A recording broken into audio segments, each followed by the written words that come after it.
Okay, you're listening to Hall Monitor on WPPM 106.5 in Philadelphia, on Comcast Channel 66, and streaming live at phillycam.org.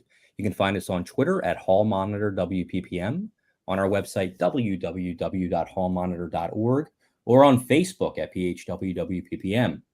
Tonight on the program, we'll be joined by Mary Horstman, Senior Policy Director at the Managing Director's Office of the City of Philadelphia, to give us a primer on how local government works.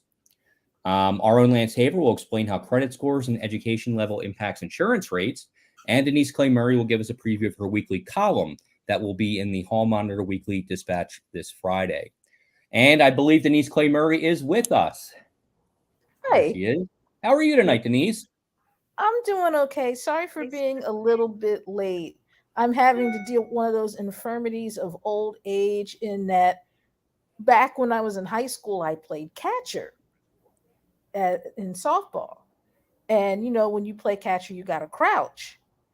Well, one of my right hip has let me know that it found that unacceptable, and it's kind of telling me you need to sit down and not move around so much. So that's I am on my couch instead of my usual office like I normally All right. Well, we're glad to have you here any way possible. And also, here's Lance Haver. Lance, how are you tonight? I'm all right, and I can appreciate what Denise is talking about. I can as well. Nah, right, so you're too young. You're not allowed. I just turned 40 and I'm having knee pain for the first time in my life. So Wow. When you can wake up and feel sore, that let me know. Okay. Oh my. Not there quite yet. So we have a pretty big show tonight. And what we're going to start with is our interview with Mary Horstman. She works in the city managing director's office, and she's going to explain what that is. We thought with city council beginning last week and going live again tomorrow, it might be a good idea to sort of give a government 101 kind of lesson. So everybody's sort of knows how things work and where everything fits in. So here's our interview with Mary Horstman. All right, Mary Horstman, thank you so much for joining us. Great. Glad to be here. Thank you so much for having me. Now I understand you have something you're going to show us that walks us through a little bit about how Philadelphia government works. That's the plan. So I'll just jump in here. So really excited to talk with you. City government is really crucial to how residents, live and work and play in the city.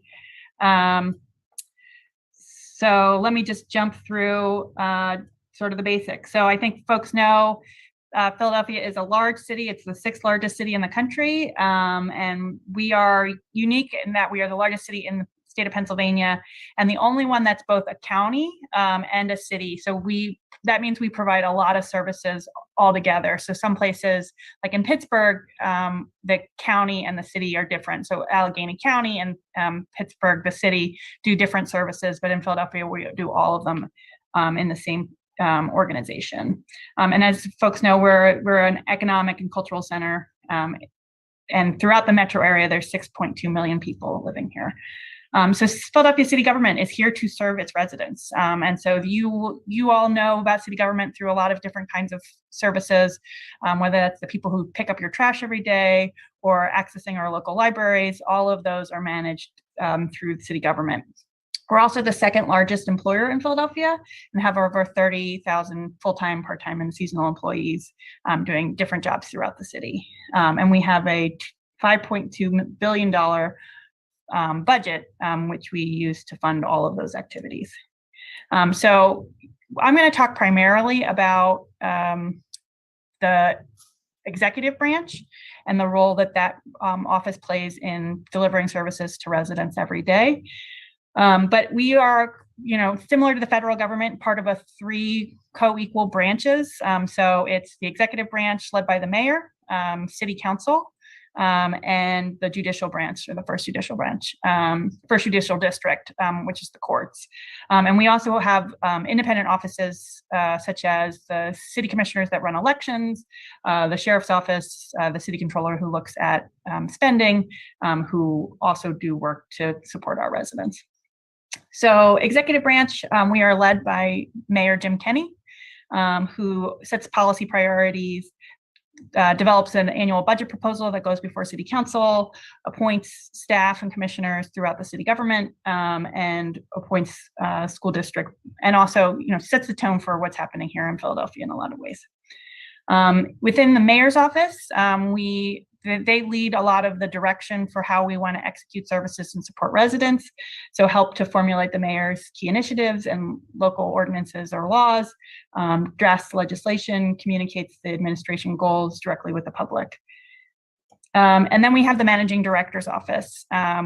So the managing director's office oversees the operating departments.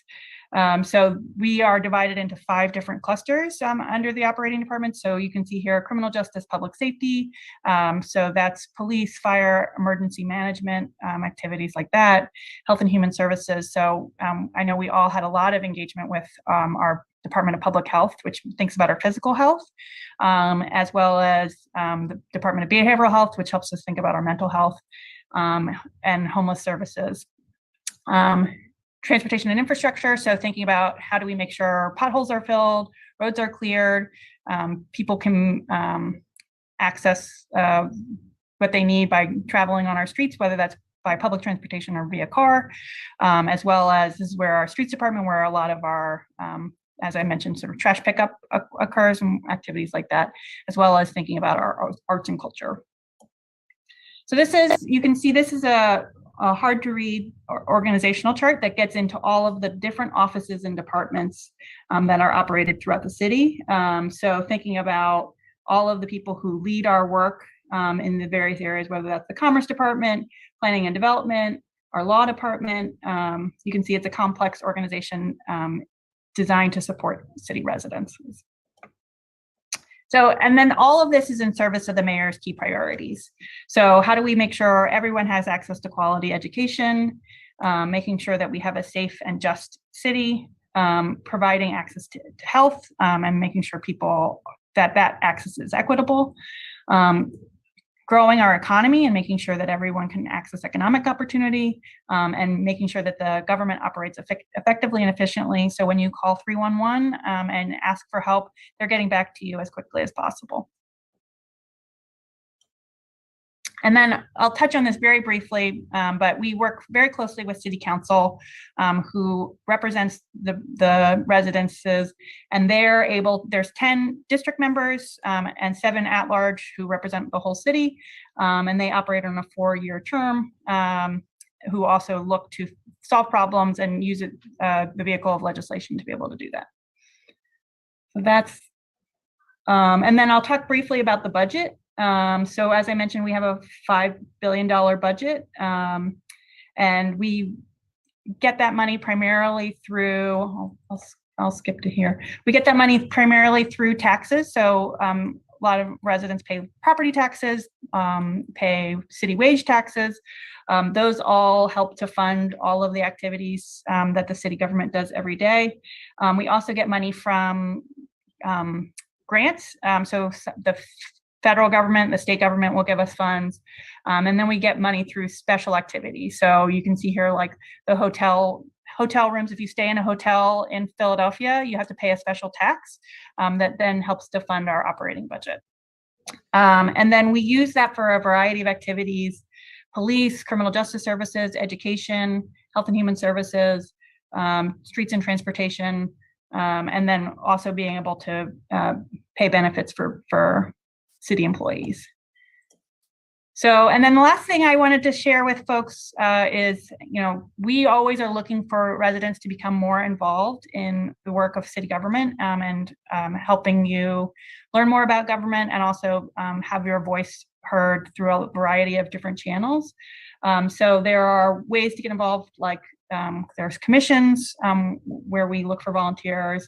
Community organizations, community development corporations are always looking for volunteers, school boards, friends of parks groups, lots of different ways to get involved in the work of government every day. So that's what I wanted to share, and happy to answer any questions. I'll stop sharing my screen. Okay, well, that was very comprehensive and done in a concise manner, so thank you very much. But I guess the first thing I'd like to ask, can you tell us a little bit more about the delineation between what the managing director's office does? Because it seems like they have about half of that flow chart you showed us, and then sort of how all that fits together. Great. Great question. So as I mentioned, the managing director's office supports the operating departments. So the departments that tend to be focused on working on the ground with residences.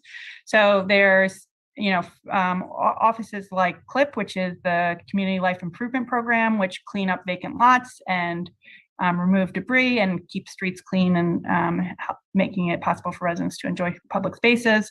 So that's, a smaller office, but it all goes all the way up to the police department, which has thousands of employees. Obviously, you see police officers on the streets every day.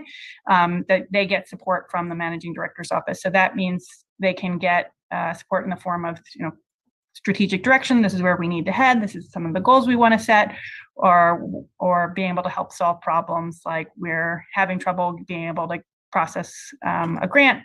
How do we get support from that? And then the other offices that do not come under the managing director's office are more, for lack of a better term, long-term and maybe research and development kind of things. Just not day-to-day. Some of that, although you do feel the impact of those. So like planning and development helps to build new housing, for instance, new affordable housing, and supports that work. And commerce helps small businesses be able to access lending needs or be able to start a business and navigate the process of starting a new business. So there are departments that are doing sort of even short term, but are sort of systems based and making changes in the systems. Okay. Now, one of the things we hear a lot about are authorities. Stadium Authority, I think there's the Convention Center Authority. How do they fit into government? How are they funded? And how do they work? Great. Hold on. Sure. Sorry about that. So authorities are established typically to be able to do a couple of things. To be able to finance a project without tapping into general taxes or be able to work across systems. For the Convention Center Authority is a great example. That's funded by multiple municipalities, not just Philadelphia, because we know that tourism and having Philadelphia as an economic engine benefits all counties in the area. The airport is another example. They get a lot of federal grants and they operate for a lot of different areas of the city. So when you have significant dollars coming in for a very specific purpose, you tend to create an authority, or you're doing something that is, funding a lot of different work that benefits people outside of Philadelphia. You may create an authority to be able to operate separately from the bureaucracy of city government. And they typically have like a board who oversees Correct. their functions. Yeah, exactly. All right, I'd like to bring in Denise Clay Murray here on Philadelphia Hall Monitor. Hi, thank you for joining us. I really appreciate it. One of the things that you mentioned in your PowerPoint, particularly in terms of the powers of the mayor, included appointing the school board and having a say in school board policy. Yet the school board and the mayor's office are two different entities, are they not? Yes. So I think it's a great question. And there's a couple of examples where you'll have the mayor appoint. So, at the end of the day, the mayor is accountable because he's appointing all of these individuals and he's identifying who we need to have at the table for these conversations. But wanting to make sure that there's really people with very strong education expertise leading the direction of the school district in coordination with the new superintendent, Dr. Watlington. So that's an example where, at the end of the day, the mayor is the buck stops with the mayor, but he wants to bring in voices that'll help guide the vision for that work. Okay. Now, you talked a little bit about authorities and what they do and how they're set up, but you also have districts like the Center City District and the Stadium District. And what is the difference between them and authorities? Great question. So the the Center City District is what's called a business improvement district. So what that is where businesses in a particular geographic area get together and say, we'd like to have additional services, and we want to pay extra money in order to have those services. So they'll, a certain number of people will, number of businesses in that particular area will agree to that. And then they'll be able to raise additional dollars from businesses in that area to be able to provide additional services to that area. So in the example of Center City District, you see City District individuals wearing those teal jackets, picking up litter. So that's an example of extra services that the Business Improvement District creates. So similar to an authority, Denise, good question to ask what the difference is, in that they are raising separate dollars, but they have a very narrow focus to be able to improve businesses in that area, and they're geographically focused. Now, can anyone, like say me, Larry, and Lance decided we wanted to have a Philadelphia hall monitor business improvement district? Could we do that? And if so, how would we go about it? So it's a great question.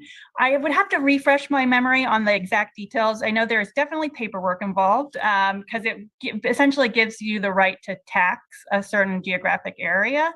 And so you have to collect signatures and get people to approve that, up to a certain percentage of businesses. But absolutely, you, Larry, and Lance could all get together, decide you want to do this, get all of the people in your neighborhood on board with it, and get them to sign off, and then be able to create a new business improvement district. Thank you. Now, in terms of questions you get asked most often about how government works, what is it that we as citizens don't know as well as we should? Great question. I appreciate that question. So I think, the questions we most commonly get are, how can I get help with, a trash pickup that got missed this week, or finding out where I can sign up for discounts on my water if I can't afford my water bill. And so the number one thing I tell residents is to call 311, because there are operators standing by all week long who are there to help you figure this out.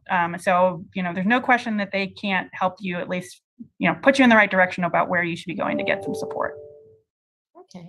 Well, thank you. I'm going to turn it back over to Larry, and you're listening to Hall Monitor on WPPM. Okay. Thank you very much, Denise. I guess I just have one last question for you. You had shown us a list of different ways people can get involved. Where can people find more information about that? So one place that you can go, 311 is always a good place to go. But we do have an Office of Volunteer Engagement and Community Services, which is a great resource for people who are looking to be getting more involved about what opportunities are out there, both sort of specifically where you could help out next week, join a Love Your Park event, something like that, as well as how you can get involved in your local neighborhood activities and sort of what's happening on a more regular basis. So happy to share that with your listeners after this. Great. Well, Mary Horstman, thanks so much for joining us. Yes, thank you. Thank you both. Appreciate the time. All right. You're listening to Hall Monitor on WPPM in Philadelphia on Comcast Channel 66, streaming live at phillycam.org. You can find us on Twitter at Hall Monitor WPPM, or on our website, www.hallmonitor.org. or on Facebook at PHWWPPM. We'd like to thank Mary Horstman for joining us. And one of the key things that I took a lot out of that interview, and I hope our audience did as well, but she talked about how the city has about 30,000 employees. And from what we've, discovered and speaking with council members and all that, the city isn't really even fully staffed yet. When we hear that 30,000 number, do we think that's enough? Do we think it's not enough? How do you look at that? Well, considering everything Philadelphia needs, 30,000 people is just a start. Mm-hmm. If we're honest with ourselves, if we look at everything that Philadelphia needs, from help with programs to deal with poverty, road repair. Yeah. Road repair alone is, tells me that we need more than 30,000 people. Yeah. But, while we may need more people, the bottom line is we have to be able to pay for them. Mhm. And, paying for them has always been the fun part. And the oh, go ahead, Lance. I'm sorry. Paying for them has been made a lot more difficult as the federal government and the state government have stopped revenue sharing programs. So back in the good old days when America was building a middle class, the federal government and the state government shared resources with cities. And since Ronald Reagan's elections, those have stopped, and there are fewer and fewer federal and state dollars to help cities deal with the problems. The infrastructure, although the recent bill that President Biden signed into law is sending some money to Philadelphia to deal with water infrastructure and other infrastructure issues. But this is really the first time in more than a decade that there's been a significant amount of federal dollars coming into the city to help. That's right. And when the finances from the revenue from the federal government was cut out in the 80s, which led to Philadelphia almost going bankrupt and having to borrow a significant amount of money that we're still paying back. That's why PICA exists. It really hurt the way cities operate, particularly cities that have been mismanaged like Philadelphia. So, and to Denise's point about the roads and everything like that, that's probably the number one complaint that city council offices will tell you they get is the roads. But even that's flawed too, right? Because I think the city only does about between 30 and 40 miles of road repair a year, something like that, because 70% of their budget for roads goes to ADA compliance rather than just fixing the roads. It's a significant amount of money. But now, when you're looking at a $400 million surplus, I wonder if that's something they're going to look at. I wonder how they're going to use that money. We didn't hear anything necessarily last week in city council about that. Maybe this week. And while what you're pointing out is accurate, I think it's only fair to point out that the failure to invest in infrastructure also exists in corporate America. One of the difficulties we're facing with utilities, especially with electric service and water service, is that we have not replaced the electric grid, which the people of Texas are paying through the nose for right now. And we're going to have tremendous difficulties, not necessarily in this decade, but in the decade to come, if we don't find a way to improve the connections between the power plants and the users of electricity. And that's referred to as the electric grid. So cities have not invested in their infrastructure. Corporations have not invested in their infrastructure. And we're living through a period where the short-term outlook has overwhelmed the long-term longevity and needs of people coming next. Well, in Texas, what makes Texas more interesting is that Texas isn't actually attached to the grid. It made a point to not be attached to the grid for the purposes of massive deregulation. And because of that, you had people literally freezing to death in Texas a couple of years back. Now, have they learned from that at all? No, because they had the same issues this summer when it was so oppressively hot and they were telling people not to turn on their air conditioning because the grid, because they didn't have enough power for everybody. So, what you say about infrastructure is correct, Lance, but in some cases, this is yet another example of why who you vote for matters, because the people who voted in folks like Greg Abbott in Texas are probably saying to themselves, why is it that it got up to 110 degrees in the summer and I couldn't turn on my air conditioning?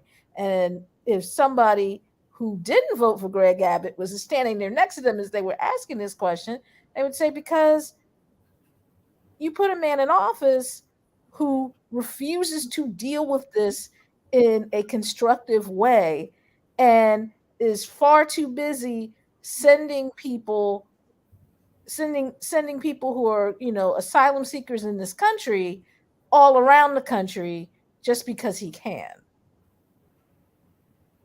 Oh, yeah. And one of the most despicable political acts we've seen, which is amazing to say now, we've seen over the last 5 years plus. But, something that harkens back to the 1960s, when you had, overt racists in the South doing the same exact thing. Yeah. And I fancy myself somebody who studies history, but I did not know about the reverse migration until this week, where people in the South were putting African Americans on buses and shipping them up north. It's kind of like, folks in Texas and Florida are doing now to folks from Venezuela and other places where they've immigrated. America, if nothing else, is incapable of original ideas. So they tend to recycle the ones that they've used in the past, even if they're heinous and you shouldn't. And it's kind of amazing that we have gotten to this point where we're recycling bad stuff like that. But it's what we do.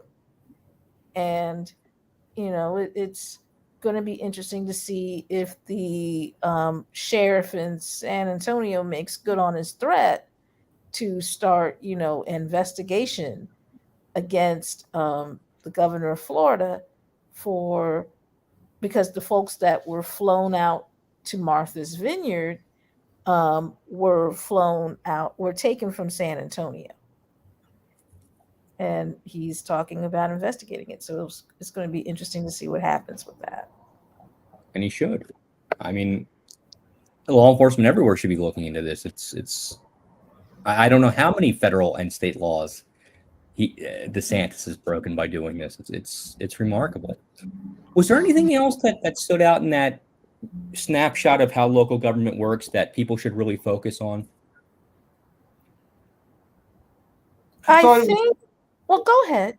I thought it was excellent, and it didn't really look at how the nuts and bolts of government work. It didn't talk about lobbyists. It didn't talk about fundraising. It didn't talk about the mayor's foundations. It didn't talk about how the corporate interests and the wealthy interests in our city form foundations to have public policy set. For example, the Center City Business District, it sounds great and wonderful, but it took over Dilworth Plaza, which used to be a public space. And now that entire side of City Hall that used to be open to the public is closed whenever the business community wants to close it for private events. And those things were not mentioned. I thought Ms. Horstman did an excellent job of explaining how government should work in theory. But I think sometimes how it should work and how it does work diverge. Yeah. But you make a good point, Lance, because also there's a park just off of 6th Street, and the name escapes. Oh, Franklin Square Park. That used to be a more public space, and now you can't even go into certain parts of it because you've got like the Japanese Lantern Festival, and different things where places that should be, you should be able to just walk in and say, hey, this is a park. I'm just going to sit here for a while. I'm not necessarily going to get on the merry-go-round. I don't necessarily need to play mini golf. I just want to sit in the park and take in the scenery. You can't, because you might be in the middle of someone's wedding reception, or you might be in the middle of the Lantern Festival, or any number of things that have made that park far less public. And I think the Inquirer architectural critic Inga Saffron does the best articles on this as an issue. What happens when the government doesn't fund the arts? What happens when the government doesn't fund the parks? What happens when the government doesn't fund the cleanup and we turn it over to private for-profit or even private nonprofit institutions, and how that really ends up hurting the public? But these are difficult decisions, and I think that it's very hard to look at it and say, if we're not willing to tax people equitably, then there's never going to be enough money to provide all the services that are needed, and then it becomes an invitation for the foundations and for the private money to buy what they want and to call it a public-private partnership. Okay. Now, moving on to our next thing. Lance, we teased this in yesterday's newsletter, and you're going to tell us a little bit more about how car insurance rates are set. Right, and I want to start with a little bit of background. So I am someone who buys insurance. I buy car insurance. My wife and I have one car. I buy my insurance for my apartment, and I buy liability insurance. Most people say you should shop for insurance, and that's really not a lot of fun. It's not like shopping for new clothes or new kitchen appliance or a new television. It's something that's nondescript. You buy a new policy, you don't get any new bells and whistles. There's nothing to take out of the package and enjoy. So I started doing it every few years. And I was working with a company and buying insurance from a company that I started buying from during a very personally difficult time in my life. My youngest son had been badly injured. He needed around-the-clock care. My wife had to give up her job. We had just unbelievable medical bills that we had to pay. And we were unable to keep up with all of our expenses. It took us a few years to catch up. So during that time, our credit score went down. My wife wasn't working. We were living on one income. And so I started now thinking, well, our life is a lot different. Neither of us drive to work anymore. We've changed our finances, so we're well set. And we should now have a much higher credit score, and we do. We should be driving fewer miles, and we are. And for the first time in our lives, we have a car that's actually in a locked garage. So you would think that that would mean that our rates would go down. And I contacted our insurance company and said, hey, what about our car insurance? Why aren't they going down? And the answer was because they use a rating system that is proprietary and they can't tell me what's in it. So based on that, I started looking around at the relationship between insurance rates and credit scores, insurance rates and education, insurance rates and the type of job you have, and all of the things that don't really make a lot of sense to most of us that are being used now to decide how much they're charging us for insurance. So if we could pull up that list that starts the presentation.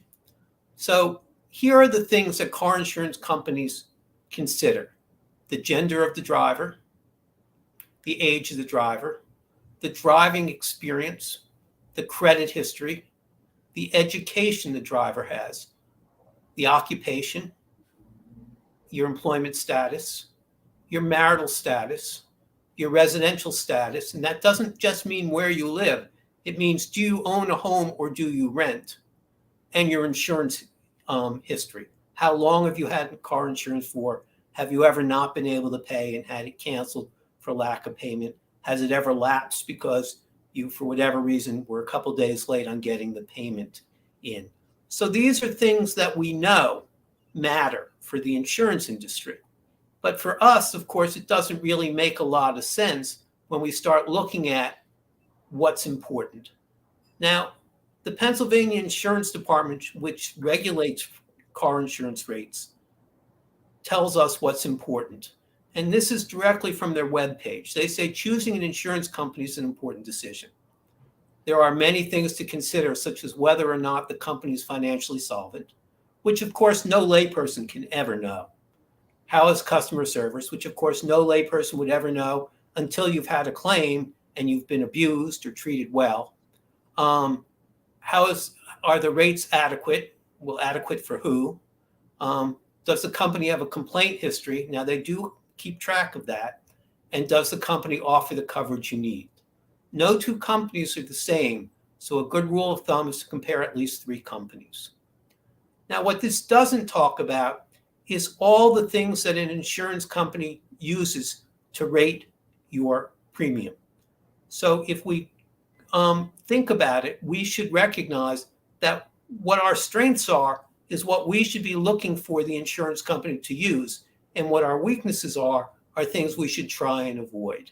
So the first thing that jumps out is that insurance companies use a score.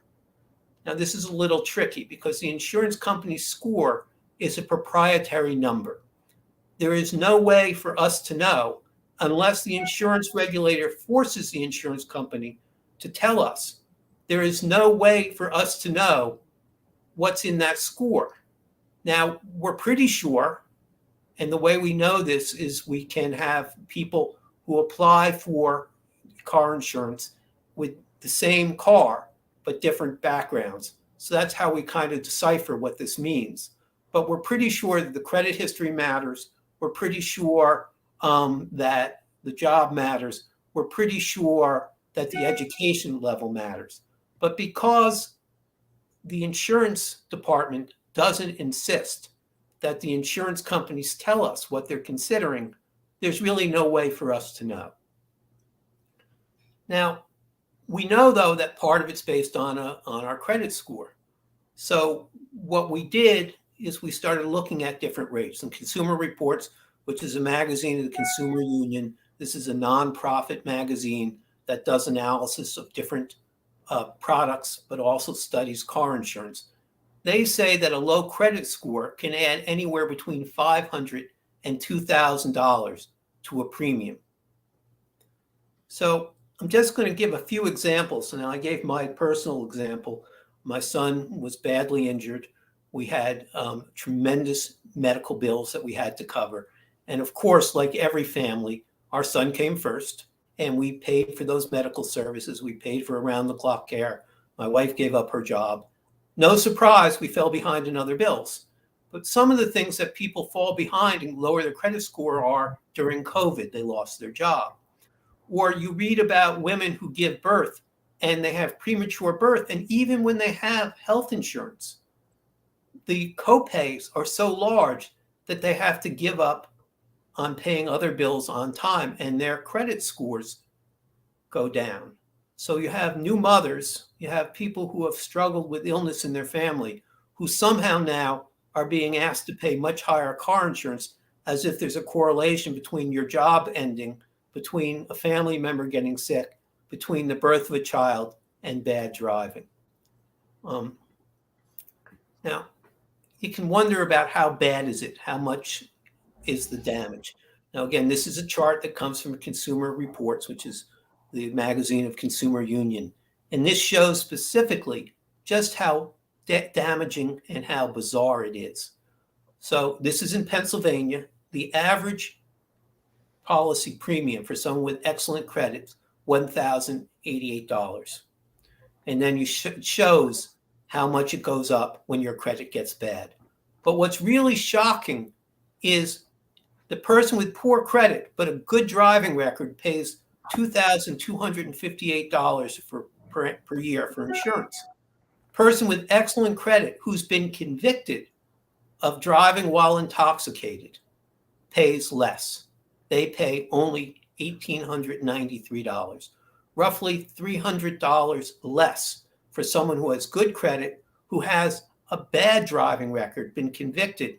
I'm not talking again about someone who's got a speeding ticket, or someone who was in a fender bender, or someone who was hit by another car. I'm talking about someone who was convicted of driving while intoxicated, but has good credit. Their insurance premium is lower than somebody who has a great driving record, but was laid off or had some medical bills, or for some other reason has bad credit. This is how unfair the current system is. Now, when we think about it, we think about credit scores, and sometimes we don't connect the historical racism that's part of credit scores. And we know, based on the Federal Reserve numbers, just how bad it is. And the reason why I'm pointing this out is it would be illegal for an insurance company to say, we're going to charge people of color, African Americans, Latinos, Asians, we're going to charge them more for car insurance based on their race. But the fact that we're charging them more based on their credit scores, and that credit scores correlate to race, is a way for them to get around that. So 1 in 5 Black people have a credit score below 620, compared to 1 in 19 white people. So that's 20% of the African American community have a credit score below 620, compared to 0.05% of the white community. Now, the radical group that did this study, that came to this conclusion, is the Federal Reserve. The Federal Reserve that controls our money supply. These are bankers. These are not left-wing activists. These are not people like me. These are not advocates by any stretch of the imagination. These are simply people who regulate our economy, who run banks, who are in charge of our economic world. They say that the discrimination is right here and very apparent. Now, the Urban Institute, which is a think tank and is, I would say, left-leaning, has another study, and it's just pointing out what the Federal Reserve already says. And that is how many people don't have any credit score because they don't have bank accounts, because they're unbanked, because they don't pay mortgages, they pay rent, because they pay their bills with money orders and they don't use credit cards. In 2016, 32% of African Americans had no credit score, no credit experience, nothing. When they went to do it, they found out that there was no credit score. The white community, less than half that, 15.6%. So again, we see that these rating insurance based on credit has the effect of rating insurance based on race, which is illegal. But yet the insurance companies have found a way around it. So why do they use the credit score? What is the justification? If we know that it doesn't make any sense to us, that there's no correlation between being laid off and being a bad driver, having a family member become ill and being a bad driver, your race and being a bad driver. If we know there's no correlation there, why do they do it? What is the point of it? And what they say is, well, we know that if your credit score is low, that you're more than likely going to actually need the insurance if you're in an accident. So you're going to file a claim. So what they say is because people who look like you or in your situation file claims, we're going to assume that you will file a claim. So instead of waiting to see who files a claim and setting rates based on the driving experience and the claim filing experience, what they do is they prejudge. They're prejudiced. And this is the literal use of the word. They prejudge, they're prejudiced. They say everybody who has this credit score, everybody who's in this condition, we believe is going to file for claims at a much higher rate than people in another condition. So we're going to prejudge you and we're going to surcharge you, and we're not going to wait until you actually do what we think you'll do. But the real reason why they do it is much simpler. That's the excuse. The excuse is, well, we have a correlation between people with low credit scores who don't have a lot of cash, who can't pay for bills and actually use their insurance. But the real reason is because it works so well for them. Now, Investotopia, again, is a webpage that talks about money and investing. And so they try and answer the question, why do insurance companies use a hidden formula to set rates? And they come to this conclusion. If we look at the logic behind insurance scores, we might want to look at it from a business perspective. Insurance scoring is quite profitable, especially since almost nobody qualifies for the lowest pricing tier. And that's because of the lack of transparency.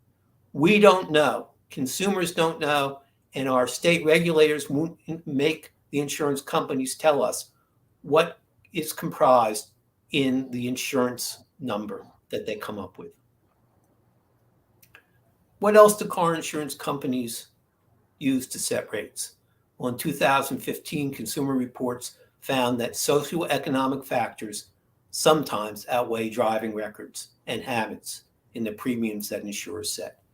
Again, I'm going to say that a second time because it's really so shocking, and it should be so upsetting, that our socioeconomic situation is more important to some insurance companies than our driving records, than the type of car we drive, what our driving record is, and how we use the car. One of the other things that we use, that car insurance companies use, is education. Now, again, you can ask the question, why would it be that the more education you have, the lower your car insurance, and the more education you have not had a chance to get, for whatever reason, the higher your car insurance? And it's not a few dollars. Most studies show that drivers can save anywhere from $300 to $600 per year just by having some type of post-secondary education, a couple college credits, an associate's degree. On average, college graduates pay less than high school graduates, and people with doctoral degrees pay the least for insurance. Overall, there's approximately a 19% difference in premiums between high school dropouts and people with doctorates. And that figure comes from Car Insurance 101, the insurance industry's webpage. The insurance industry gets together, funds Car Insurance 101 to provide information to tell people how they can shop for car insurance. And they are the ones who come to the 19% difference. When you look at an advocacy group or somebody who's collecting data, the numbers are actually worse. Ascent, which is a function of something called the Motley Fool, which is a financial consulting firm. It's basically online. You can give them a lot of money, and then they give you advice on how to invest your money. They say drivers who have a bachelor's degree, the average is $2,168, $478 cheaper than the overall national average. And just again, to put it in perspective of what it means, here's a list of insurance companies and how much the surcharge is if you don't have a college degree. Geico is 16.4%. Progressive is 12.9%. Liberty Mutual is 6.3%. Now, if you think back to our insurance commissioner's webpage, I would think it would be helpful to have this kind of information on that webpage, so you would know, if you don't have a college degree, that it would be foolish to try and go to Geico to get the lowest rates. And it would be helpful to know which of the insurance companies use credit scores at a much higher rate than others, because if you have a bad credit history, for whatever reason, it would be foolish to use a car insurance company that puts a premium on what your credit score is in deciding how much premium you should pay. But unfortunately, the insurance commissioner doesn't do that. And we did put in a call to the insurance commissioner's press office to ask them to come on the air and discuss these things with us. I am still waiting for a call back. I think that perhaps I'm naive. I thought they'd be willing to discuss it at least. It turns out they have not called back, and I honestly don't expect them to at this point. Just like credit scores, education has a racial overlay. And we could talk about that based on the fact that we fund our schools through property taxes, that neighborhoods, poverty correlates to race. The neighborhood school in a poor neighborhood tends to not have the same infrastructure, the same classes, the same opportunities that a school in Lower Merion has. So it wouldn't be a surprise to find out a school in Lower Merion has a better chemistry lab, has a pool, has better computer equipment, has better instruments for teaching than an inner city school. But to put it in perspective again, 47.1% of white adults have a college bachelor's degree. 30.8% of Black adults have earned some form of college degree. For Black Americans, this is the same level that white Americans had in 1990, or over a quarter of a century ago. So again, we can see how the insurance companies, while they don't say they're using race, they are using things that correlate to race to make it harder and harder for people of color to pay for car insurance. And the last part that we know that they use, and again, these formulas are proprietary. I can't say I know what's in them. All of this is deduced by having people ask for what the rates would be, changing the information, and then finding out what the rates difference are. So two people both have the same car, both have a Volkswagen year 2015, and they both drive 25 miles round trip to work. And then we change all of the other parameters, what the education level is, what the credit score is, what the job profession is, and we see how that affects the premiums. So these are all deduced. Geico charges 13.5% more if you don't have a professional sounding job. Progressive charges 3.8% more if you don't have a professional sounding job. So if you're the manager of your company, Progressive and Geico have lower your rates than if you're a worker in that company. And so if you are applying for car insurance, you might want to think about how you call your job. So are you a sanitation engineer? Are you a supervisor of collections? Are you a data supervisor? All of these things could be important. And of course, it would have been helpful had our insurance commissioner told us that. But the way it is now, we don't really know. One of the things that's hard for me to accept is Pennsylvania, with Governor Wolf and with Lieutenant Governor Fetterman claiming to be progressives, are not even in the same category of what the other states are doing.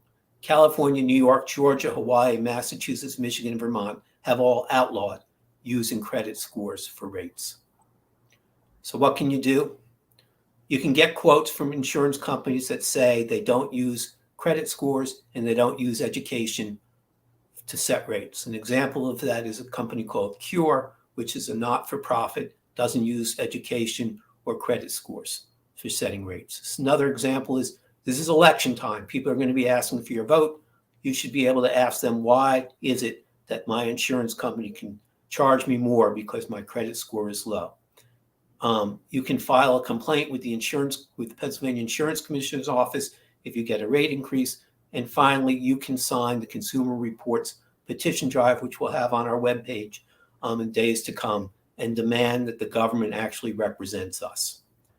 And I know we have some other things to discuss, but that's the situation. It's incredibly unfair that somebody has to pay more because their credit score is low, pay more because their education is low, or pay more because their job title doesn't have the word manager in it.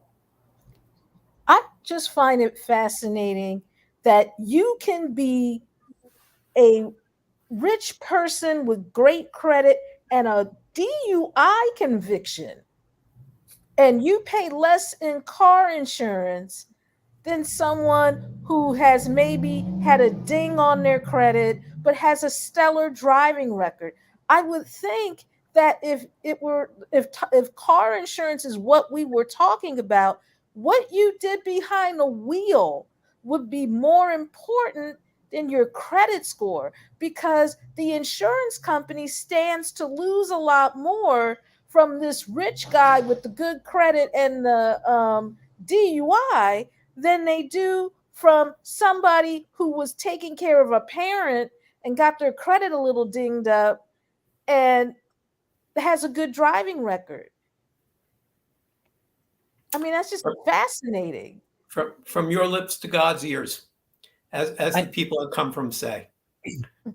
Every time you report on something that has to do with the insurance in Pennsylvania, I'm astounded that these questions aren't asked at the highest levels. It's amazing to me. Well, part of it is there tends to be a revolving door between the insurance commissioner's office and the insurance industry. Now, the current acting insurance commissioner is a professional bureaucrat. He does not come out of the insurance industry, but typically that's who they find to hire to be the insurance commissioner, someone who was general counsel or vice president or someone from the insurance industry. And after they serve their term and they grant the rate increases, they go right back to being working for the insurance industry. There's no law that prohibits the revolving door. And hopefully if I am fortunate enough to get a call from the insurance commissioner's office that says I've gotten something wrong, I will certainly report that back.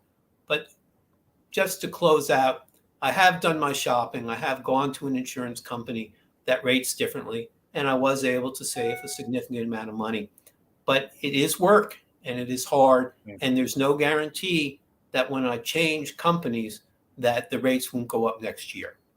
And that's part of the difficulty. Right. Well, Lance, thank you as always for that. And that's something, hopefully we will get a response from the insurance commission, but I wouldn't hold my breath on it. So yeah, I know. So Denise, what do we got going on this week in our Friday weekly dispatch email? Okay, here's what we've got. On Saturday,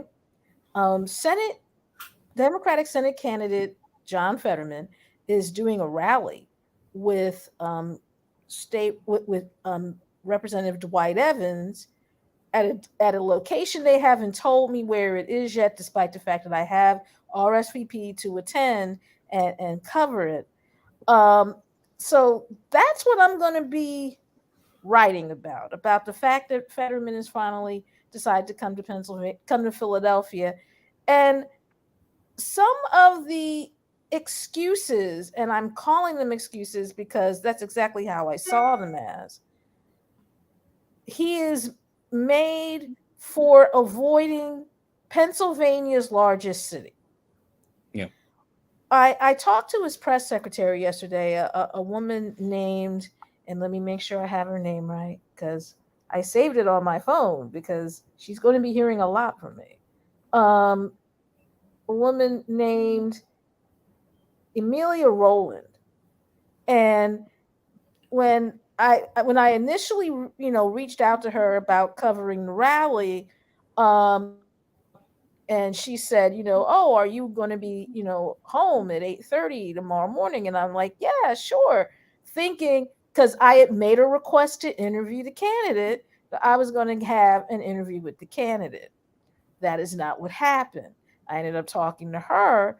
And while she was pleasant enough and she told me to send them some questions, and I did, the bottom line is you have been having little tete-a-tetes with friends of yours in the city of Philadelphia, and that's nice that they're taking you around and they're showing you stuff. But the bottom line is Philadelphians as a whole need to hear from you. They don't need to hear from your wife. They don't need to hear from your surrogates. They don't need to hear from Dwight Evans. They need to hear from you.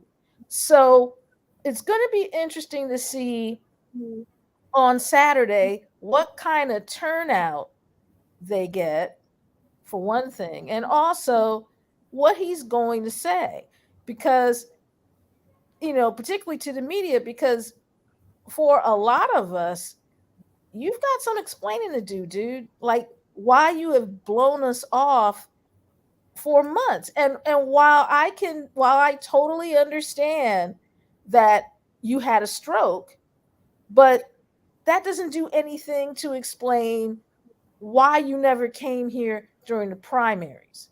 Because during the primaries, you did not have a stroke. I could kind of excuse it a little bit because you had a stroke shortly before the primary election for not coming here too much afterward.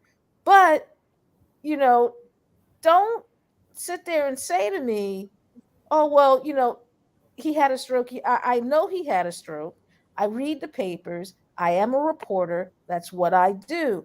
But what you need to help us understand is why you could do a rally in Pittsburgh right away, but you can't come to Philadelphia at all. And you're running for an office where you'll be replacing somebody who basically ignored us for 12 years. All right. And so we'll look forward to that. And next week on the show, we'll have City Controller Rebecca Reinhardt with us. So thank you all so much. And we'll see you on Friday in our newsletter and next week for our show. Thank you so much. Good night.